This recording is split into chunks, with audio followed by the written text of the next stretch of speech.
మీరు ఒక్కటి జ్ఞాపకం పెట్టుకోండి, శ్మశానం అంటే శరీరములను కాల్చే భూమి కాదు. ఎవరు ఎక్కడ చచ్చిపోతారో అది శ్మశానం. చచ్చిపోయిన శవాలు ఉండే చోటు శ్మశానం. ఎంతమంది ఎక్కడ పడితే అక్కడ చచ్చిపోతారు. చచ్చిపోయాక శ్మశానానికి తీసుకెళ్లారా? శ్మశానానికి వెళ్ళి చచ్చిపోతున్నారా? ఇంట్లో చచ్చిపోతున్నారు, వీధిలో చచ్చిపోతున్నారు, రోడ్డు మీద చచ్చిపోతున్నారు, మేడ మీద చచ్చిపోతున్నారు, గాలిలో చచ్చిపోతున్నారు, నీళ్లలో చచ్చిపోతున్నారు. చచ్చిపోయాక శ్మశానానికి వెడుతున్నారు.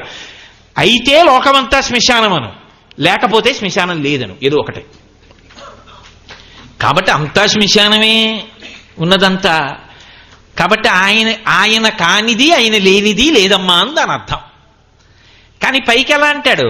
ఊరనుండనొల్లడు ఒలుకొలలో కాని ఎనయ సింహం ఎక్కడెద్దుగా అని. నీకు సింహం వాహనం, ఆ సింహం నిన్ను భరిస్తుంది.